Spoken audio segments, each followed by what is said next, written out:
Hello everyone and welcome to our channel. Thank you for your support and kindly subscribe and hit the bell to be notified about other amazing videos. Today's video is about how to protect yourself from the new Wuhan coronavirus 2020. As the new Wuhan coronavirus has spread not only all over mainland China, but also worldwide, panic is rising.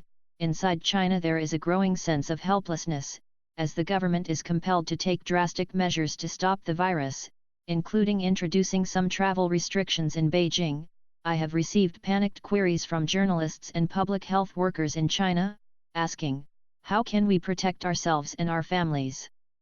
The epidemic could have been controlled fairly easily 3 weeks ago had there been more openness, swift action, and no attempted cover-up, but now it's too late, and this virus is spreading globally. Because there is no vaccine or treatment for COVID-19, the Wuhan pneumonia and infection has spread throughout China. The government is forced to turn to its 2003 SARS playbook, and that means entire cities must be cut off, and the population of the nation must be restricted in its movements and potential disease-spreading behavior. It is not surprising then that travel out of Beijing may be forbidden. The entire mainland could go on lockdown soon. I know people are very frightened, and I expect panic will rise in the coming days, but very simple measures can protect you. During the SARS epidemic, I traveled all over China and Hong Kong, interviewed people infected with the virus, doctors and nurses treating the disease, government officials, police, everybody. I was never concerned that I would become infected, despite being in the room with sick individuals, and that's because I knew what precautions to take. Here are the most important ones to know. 1. When you leave your home, wear gloves, winter mittens or outdoor gloves, and keep them on in subways, buses, and public spaces. 2. If you are in a social situation where you should remove your gloves, perhaps to shake hands or dine, do not touch your face or eyes. No matter how much something itches, keep your hands away from contact with your face, and before you put your gloves back on, wash your hands thoroughly with soap and warm water, scrubbing the fingers. Put your gloves on. 3. Change gloves daily, washing them thoroughly, and avoid wearing damp gloves. 4. Masks are useless when worn outdoors and may not be very helpful even indoors. Most masks deteriorate after 1 or 2 wearings. Using the same mask day after day is worse than useless. It's disgusting, as the contents of your mouth and nose eventually coat the inside of the mask with a smelly veneer that is attractive to bacteria. I rarely wear a face mask in an epidemic, and I have been in more than 30 outbreaks. Instead, I stay away from crowds, and I keep my distance from individual people. A half meter, about 1,5 feet, is a good standard. If someone is coughing or sneezing, I ask them to put on a mask to protect me from their potentially contaminated fluids. If they decline, I step a meter, about 3 feet, away from them, or I leave. Don't shake hands or hug people. Politely beg off, saying it's better for both of you not to come in close contact during an epidemic. 5. Inside your household, remove all of the towels from your bathrooms and kitchen immediately, and replace them with clean towels that have the names of each family member on them. Instruct everybody in your home to only use their own towels and never touch another family member's. Wash all towels twice a week. Damp towels provide terrific homes for viruses, like common colds, flus, and, yes, coronaviruses. 6. Be careful with doorknobs. If it's possible to open and close doors using your elbows or shoulders, do so. Wear gloves to turn a doorknob or wash your hands after touching it. If anybody in your home takes sick, wash your doorknobs regularly.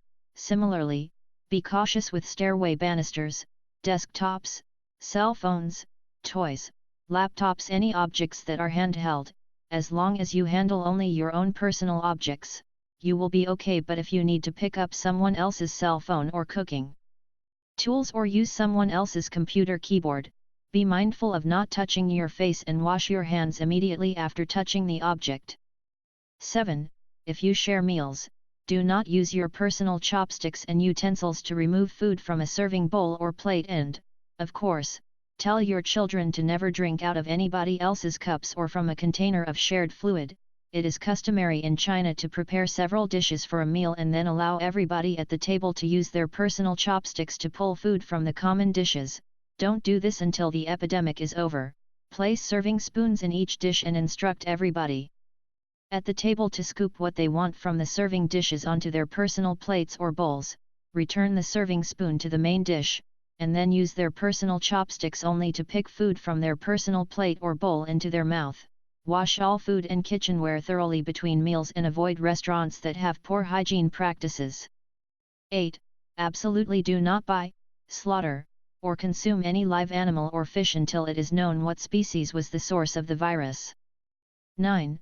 When the weather allows, open your windows at home or work, letting your space air out. The virus cannot linger in a well-ventilated space, but of course, if it is cold or the weather is inclement, keep warm and close those windows. 10. Finally, if you are caring for a friend or family member who is running a fever, always wear a tight-fitting mask when you are near them, and place one on the ailing person, unless they are nauseated.